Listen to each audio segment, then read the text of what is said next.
titulado La Iglesia, Pueblo en Batalla.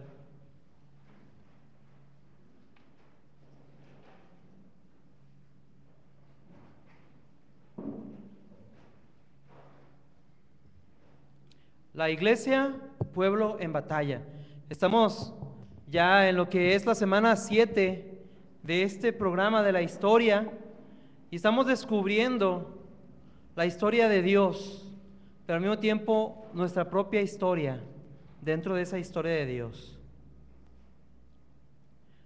Así como Dios se construyó un pueblo en el Israel del Antiguo Testamento, como lo hemos estado viendo, para darse a conocer. Hemos visto que la razón por la cual Dios construyó ese pueblo, esa nación, fue para darse a conocer y ser bendición a otras familias de la tierra, para manifestar su poder y su gloria en las batallas de Israel y en la conquista de la tierra prometida. Bueno, así como Dios hizo aquello en el Antiguo Testamento, hoy en día Dios sigue construyendo un pueblo en su iglesia y sigue manifestando su poder y gloria en las conquistas y victorias que en medio de la lucha cotidiana le da a ganar a su pueblo.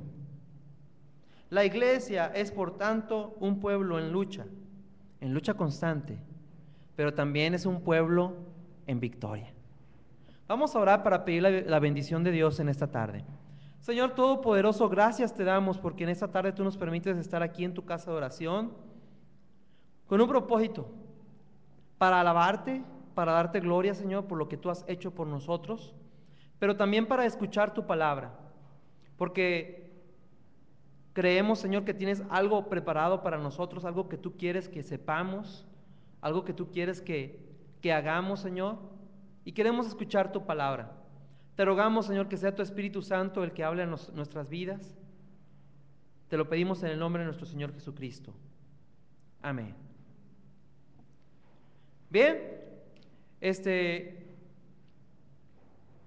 pues está muy relacionado, es prácticamente el mensaje del día de hoy, es prácticamente un repaso de lo que estuvimos viendo en la mañana, pero a la vez que busquemos hacer una aplicación a nuestra vida. Es decir, todo aquello que escuchamos en la mañana, que lo tienen bien fresquecito y lo saben muy bien, porque todos pusieron mucha atención, ¿cómo lo voy a aplicar a mi vida? ¿Qué es lo que tengo que hacer? ¿Qué es lo que tengo que cambiar para que realmente pueda yo ponerlo en práctica? Y bueno, y aquí pudiera hacer yo el anuncio de que, bueno, si no se acuerdan bien de lo que viene en el mensaje, lo pueden ver otra vez a través de internet, ¿verdad? Nos pueden ver a través de YouTube, de nuestro canal. Ahí vuelves a ver el mensaje, puedes incluso regresarte y ver los mensajes anteriores. Tenemos ya una colección muy grande de videos con los que ustedes pueden volver a ver, volver a repasar lo que estamos aprendiendo de la historia. Lo puedes incluso compartir con tus amigos a través de las redes sociales, a través de correo electrónico, etcétera. Pero bueno, vamos a ver un repaso de lo que veíamos hoy en la mañana. El punto número 1 de la predicación de la mañana. Veíamos cómo Josué vino a ser el sucesor de Moisés. Estuvimos estudiando semanas atrás cómo Dios llamó a este varón especial, Moisés, y le dio una tarea muy especial, una tarea muy complicada, la de guiar a su pueblo y sacarlo del pueblo de la nación de Egipto y guiarlos hasta la tierra prometida. Pero en el camino las cosas se pusieron muy complicadas y este pueblo fue testarudo y terco y no obedeció ni dio gracias a Dios, sino que se estuvo quejando continuamente, y vino el castigo de parte de Dios para este pueblo que se rebeló contra él. Y por eso estuvieron dando vueltas en el desierto. Pero bueno, ha pasado esa generación, pasaron esos 40 años viviendo en el desierto. El pueblo, veíamos uno de los temas que el tema era errantes, cómo estuvieron dando vueltas y vueltas en el desierto y no llegaron al lugar que Dios tenía preparados para ellos a causa de su pecado. Y veíamos también la aplicación que tenía para nuestras vidas, ¿no? Cómo muchas veces nosotros mismos nos privamos de llegar al lugar que Dios tiene preparado para nosotros a causa de nuestro pecado, a causa de nuestra desobediencia, a causa de que no hacemos lo que Dios quiere que hagamos. Pero bueno, veíamos cómo Josué se convierte en el sucesor de Moisés y a Josué es encomendada la tarea. Dios le da a Josué 3 instrucciones, 3 cosas que tenía que hacer para poder tener el éxito, para poder salir triunfante en la batalla que estaba a punto de comenzar. Y vamos a repasarla, la dimos en la mañana, pero vamos a irla repasando. Número 1, Dios le pide, inciso A, Dios le pide a Josué ser el pueblo del libro, es decir, el pueblo de la palabra de Dios. Y lo leímos hace un momento en Josué capítulo 1, el versículo 8, que para muchos, en los jóvenes es muy común, yo no sé si ahora, pero en mis tiempos era muy común que nos aprendiéramos estos textos de memoria. Y Josué 1:8 dice: nunca se apartará de tu boca este libro de la ley, sino que de día y de noche meditarás en él, para que guardes y hagas conforme a todo lo que en él está escrito, porque entonces harás prosperar tu camino y todo te saldrá bien. Esas fueron las palabras de Dios a Josué al momento en que le estaba encomendando esta gran tarea, la tarea de ir y conquistar la tierra prometida. Y podemos ir analizando o ir viendo rápidamente algunas de las partes que se incluyen en este texto. La primera es: nunca se apartará de tu boca este libro de la ley. Obviamente, para poder conocer la ley, pues tenían que leerla. Dios le había dado a Moisés una serie de instrucciones de lo que el pueblo tenía que hacer, y el pueblo tenía la responsabilidad de conocerla, de conocer esas instrucciones, de conocer la ley de Dios. Dios nos ha dado su palabra, nos ha dado la Biblia, y lo que Dios nos está pidiendo es que la conozcamos, que sepamos de qué se trata, que sepamos qué es lo que Dios quiere para nosotros. Y es parte de lo que estamos haciendo. A través de este programa de la historia estamos haciendo un esfuerzo por comprender el significado de la palabra de Dios, por comprender qué es lo que Dios quiere transmitirnos a través de su palabra. Pero dice: nunca se apartará de tu boca este libro de la ley. Es decir, tenían que estarlo repitiendo constantemente. Y una de las formas que tenía el pueblo de Dios, yo no sé si en ese tiempo ya, pero más adelante podemos ver cómo el pueblo judío tenía la forma de aprender, de memorizar la palabra de Dios. Y lo hacían repitiéndola constantemente, en voz alta. Pero también podríamos hablar de que lo que Dios quiere es que la palabra de Dios esté en nuestra boca constantemente, que hablemos de ella día y noche, que siempre que comentemos, que hablemos con otras personas, entre las cosas que digamos, salga de nuestra boca lo que conocemos de la palabra de Dios, para que podamos ser luz a otras personas, para que podamos ser luz y aliento entre nosotros mismos, hablar la palabra de Dios. Luego dice más adelante: sino que de día y de noche meditarás en él. Que estemos reflexionando una y otra vez lo que Dios tiene para nosotros. Es decir, que no digamos que ya basta con haberlo escuchado una vez, el mensaje el domingo en la mañana, sino que eso que escuchamos esté constantemente en nuestra mente y sigamos pensando y sigamos reflexionando y sigamos preguntándonos: ¿qué es lo que Dios habrá querido decirme? ¿Qué es lo que Dios quiere de mí? ¿Qué es lo que quiere que haga? ¿Qué es lo que quiere que yo cambie en mi vida? En la mañana, en la tarde, en la noche, constantemente meditar y reflexionar en la palabra de Dios. Y viene un resultado o una consecuencia de seguir esto que Dios le está pidiendo a Josué y que le está pidiendo al pueblo y que consecuentemente nos está pidiendo a nosotros, ¿verdad? Porque podríamos decir, bueno, se lo estaba pidiendo a ellos. No, nos lo está pidiendo a nosotros como pueblo suyo. Y las consecuencias o el resultado que viene de leer su palabra, de repetirla constantemente, de hablar de ella, de meditar, dice, porque entonces harás prosperar tu camino, prosperidad, y todo te saldrá bien. Acierto, éxito en lo que emprendamos, en nuestras batallas cotidianas.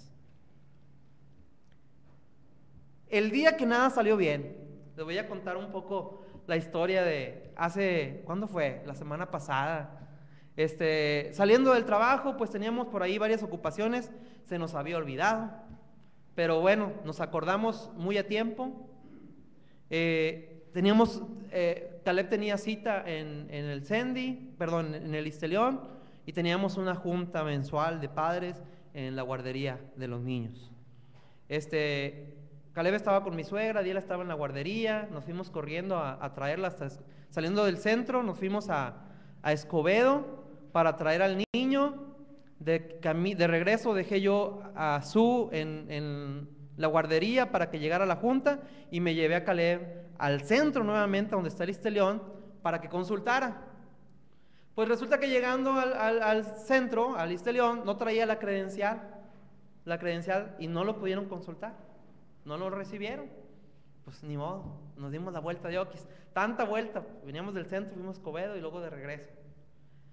Y llego al Cendi y ya vengo con Su, y resulta que como llegamos tarde, a la hora que empezaba la junta, pues tampoco la dejaron entrar a la junta. Pues bueno, pues ni modo, vámonos. Pero vamos a llegar al cajero porque necesitamos hacer un retiro de efectivo. Pues vamos al cajero, había una fila muy grande. Después de mucho tiempo de estar esperando, llegas al cajero y resulta que no tiene efectivo. El día que nada salió bien. Y muchas veces son nuestras batallas cotidianas, ¿no? Lo que intentamos hacer, las cosas que se nos presentan en la vida, y nosotros tratamos de hacerlo y tratamos de esforzarnos fuertemente para lograrlo, y a veces no resulta. Pero lo que Dios nos está pidiendo es que nos acordemos de Él, que no tratemos de hacer esa batalla nosotros solos, sino que nos pongamos en manos de Dios, y que Él tiene la solución para todas las cosas. Y bueno, después de eso era tanto nuestro estrés que llegando a casa lo que hicimos fue orar, porque dije, ¿sabes qué? Ya no puedo más, las cosas no están resultando, pero vamos a poner las cosas en manos de Dios, porque nosotros solos no podemos, tenemos que ponerlos en manos de Dios. Pero eso quizá debimos haberlo hecho antes y no después, ¿verdad? Pero bueno, Dios habla en nuestras vidas a través de las circunstancias, a través de las cosas que suceden, y nos enseña, y nos muestra el camino, y nos muestra qué es lo que quiere que hagamos. Dios promete prosperidad, y Dios promete éxito para aquel que guarda su palabra, que la conoce, que medita y que reflexiona en ella.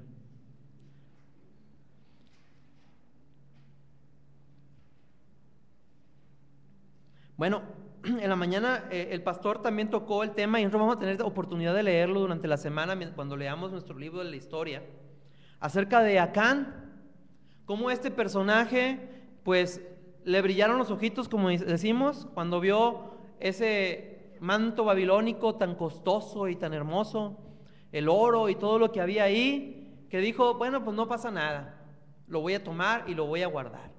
Pero viene una consecuencia muy grave para el pueblo de Israel y para su propia vida más adelante. Es mejor que obedezcamos la palabra de Dios y que cumplamos con lo que Dios nos pide que hagamos, para que evitemos las consecuencias del pecado en nuestras vidas. Después de esto dice la palabra de Dios que Josué, ahí en Josué 8:34, Josué le leyó al pueblo todo el libro de la ley para que lo conocieran, porque era importante que lo conocieran y que lo recordaran para que no volviera a suceder lo que había sucedido con el pueblo. Dice Josué 8:34, después de esto leyó todas las palabras de la ley, las bendiciones y las maldiciones, conforme a todo lo que está escrito en el libro de la ley. Y viene la primera pregunta del día de hoy. Van a ser 4 preguntas relacionadas con lo que vimos en la mañana, con lo que estamos repasando ahorita. Y la pregunta es hacia nosotros mismos. Es una pregunta introspectiva que nos tenemos que hacer a nosotros mismos, de manera personal primeramente y luego de manera conjunta, como iglesia, como pueblo de Dios. La pregunta es, ¿está usted? Y luego si lo hacemos como iglesia, y somos como iglesia, un pueblo de la palabra de Dios. Eso es lo que Dios le estaba pidiendo a Josué, que fueran el pueblo de la palabra. Y ya veíamos lo que implica el estar reflexionando, el conocer su palabra, el meditar en ella día y noche. Y tenemos que hacernos a nosotros mismos esa pregunta y contestarla a nosotros mismos. ¿Soy realmente un hijo de Dios de la palabra de Dios? La he atesorado en mi corazón. Medito en ella, reflexiono en ella, conozco su palabra como debe de ser. Y si la respuesta es no, o no lo suficiente, pues entonces, ¿qué tenemos que hacer? ¿Qué tenemos que cambiar en nuestra vida? ¿Qué tenemos que empezar a hacer? ¿Qué tenemos que dejar de hacer?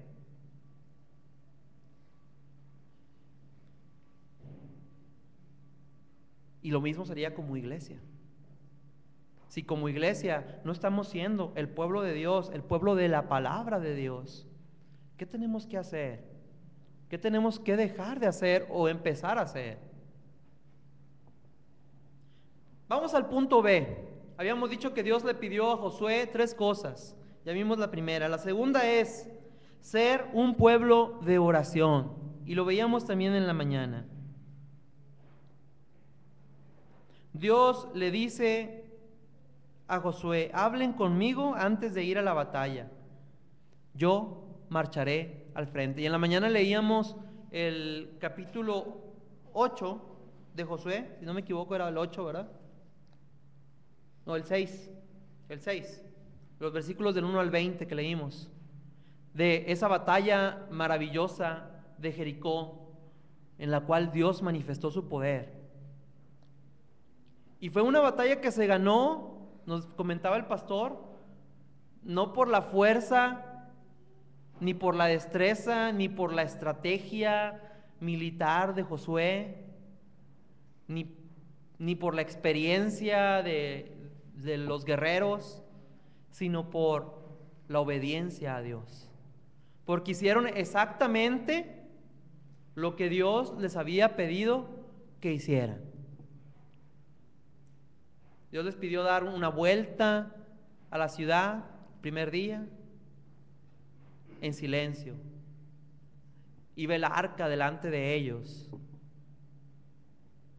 Y tuvieron que hacer esto 6 días seguidos. El 7º día dieron 7 vueltas y cuando escucharon el sonido de la trompeta, las trompetas hechas con los cuernos de carnero, entonces empezaron a gritar y los muros de Jericó se derrumbaron.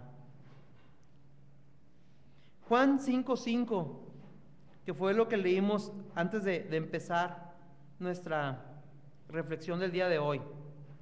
Dice, primera de Juan 5:5, ¿quién es el que vence al mundo sino el que cree que Jesús es el Hijo de Dios? Es decir, nuestra batalla, tenemos que salir a la batalla respaldados por lo que Jesucristo ha hecho por nosotros, por nuestra fe en nuestro Señor Jesucristo. Número 2, el arca del pacto iba a la cabeza del pueblo. Como les comentaba hace un momento, en la toma de Jericó, que hicieron exactamente lo que Dios les había pedido que hicieran, como el arca del pacto iba a la cabeza. El arca del pacto representaba la presencia de Dios mismo. Ante los ojos del pueblo de Israel, era Dios quien estaba ahí al frente de ellos. Y ante los ojos también de los enemigos. Cuando seguimos a Dios, tenemos el éxito al 100%, el 100% de las veces. Y también va muy relacionado con lo que les comentaba hace un momento, el día que todo salió mal, ¿no? Hay que poner las cosas en manos de Dios y hacer las cosas que Dios quiere que hagamos y permitir que Dios vaya al frente de nosotros y no querer que Dios nos siga. No podemos hacer que Dios nos siga y nosotros querer hacer nuestra propia voluntad y luego tratar de incluir a Dios de alguna manera en lo que estamos haciendo, sino que nosotros hagamos lo que Dios quiere que hagamos, que Él vaya por delante. Y aquí viene la segunda pregunta introspectiva. ¿Es usted o somos nosotros como iglesia un pueblo de oración? ¿Qué tenemos que hacer? ¿Qué tenemos que cambiar en nuestra vida para poder ser un pueblo de oración? Un pueblo que ponga a Dios y que hable con Dios antes de iniciar cada batalla.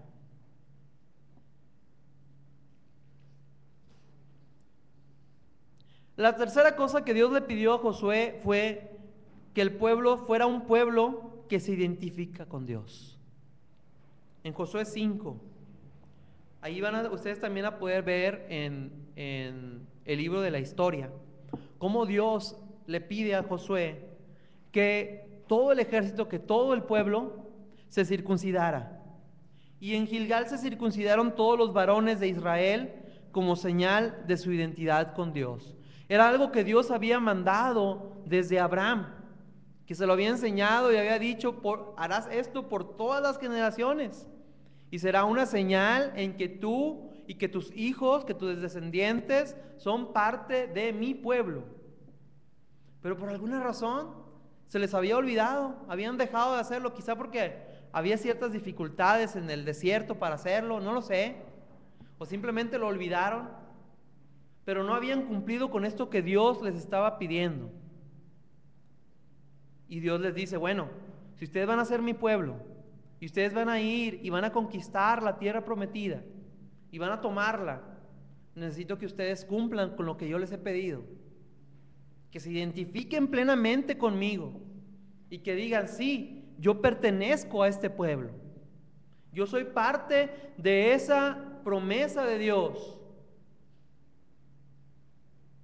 Dios dice, en efecto, antes de que vayan a la batalla, quiero que todos los soldados se identifiquen conmigo.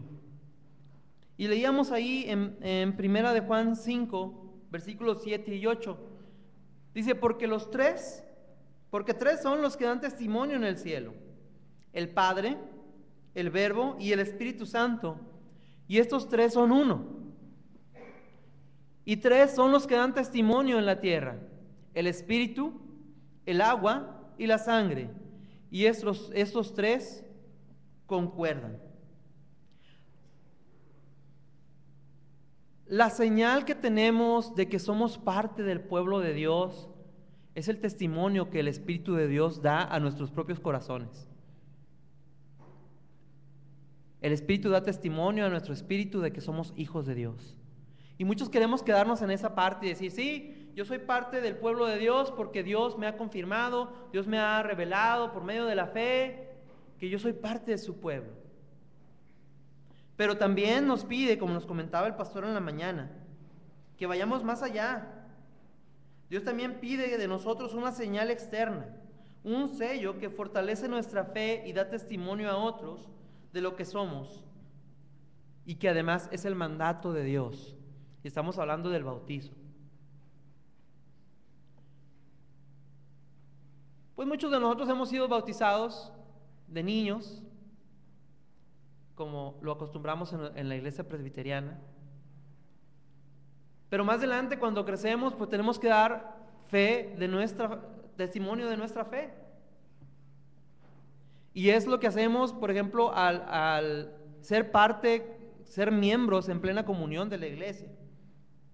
En el caso de los que ya fueron bautizados y les falta todavía ser miembros en plena comunión, aunque no es un mandato directo de parte de Dios, es parte de lo que Dios ha permitido al hombre establecer para formalizar el compromiso que tenemos al formar parte de su iglesia. Y no dejarlo para después, y no decir, es suficiente, basta con lo que Dios ha hecho en mí y con la fe que he recibido de parte de Dios, sino que también es importante cumplir con esto que Dios pide de nosotros.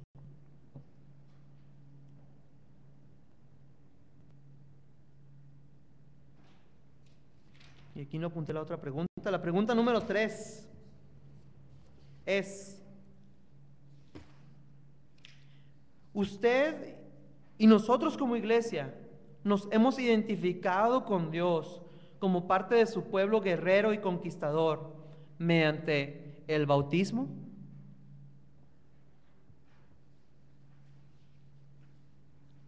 Decíamos hace un momento, y lo veíamos también en la mañana, que Israel tomó Jericó porque Israel era una ciudad que ofendía a Dios con su pecado e idolatría. Se habla de que la religión de esa nación, de esas naciones, de esos pueblos, les pedía o les enseñaba la prostitución como parte de la adoración que hacían a otros dioses, y el sacrificio de los niños. Y Dios utilizó a su pueblo para traer juicio sobre Jericó, sobre estas naciones que ofendían a Dios. Dios nos envía a nosotros, su pueblo, a la batalla contra aquellos que no reconocen el poder y soberanía de Dios y adoran imágenes e ídolos. Es importante que mencionemos que se trata de una batalla espiritual, que con nuestra boca declaremos el pecado y que a la vez declaremos el amor de Dios y la solución que Dios ha provisto para que todos aquellos que están apartados de Él se puedan acercar a Dios, y que la única forma es a través de nuestro Señor Jesucristo. En la historia vamos a tener también la oportunidad de ver una muestra de la misericordia de Dios, la misericordia que Dios tuvo para con una persona que supo reconocer el poder de Dios. Y vamos a leer ahí la historia de Rahab, o Rahab, como viene en la nueva versión internacional. Viene con J, en la Reina Valera lo vemos con H, pero es el mismo personaje. Un personaje muy interesante que más adelante, al continuar con la historia, vemos cómo Rahab se convierte en parte de la genealogía de nuestro Señor Jesucristo. Y es algo maravilloso, cómo Dios la había preparado, la había destinado desde antes de la fundación del mundo para que fuera parte importante del cumplimiento de su palabra, ya que vino a ser parte de la ascendencia de nuestro Señor Jesucristo. Y aquí viene la pregunta número 4. ¿De qué manera usted y nosotros como iglesia estamos tomando nuestra ciudad para Dios, dando a conocer a Dios en nuestras vidas, en las escuelas, en los negocios, en la recreación y en el servicio a los necesitados? Y es algo que tenemos que preguntarnos a nosotros mismos. Y tenemos que pensar en qué es lo que tengo que empezar a hacer para poder hacer lo que Dios nos está pidiendo. Tomar nuestra ciudad para Dios. Dar a conocer a Dios en nuestras vidas, en nuestras escuelas, en nuestros negocios y en todo lo que hacemos. Concluimos con lo siguiente: las personas son la estrategia de Dios para dar a conocer a las personas del mundo, para darse a conocer a las personas del mundo. Es decir, Dios quiere utilizarnos a nosotros para que el mundo le conozca. Somos responsables ante Dios por nuestra ciudad. No podemos tener ningún Acán en nuestro medio. Es tiempo de que tomemos la decisión valiente y nos levantemos a la altura del reto que Dios pone delante de nosotros. Ante el sonido de las trompetas, así como Dios le dijo a su pueblo, respondamos con un grito y avancemos a la batalla. La victoria la ha asegurado nuestro Dios.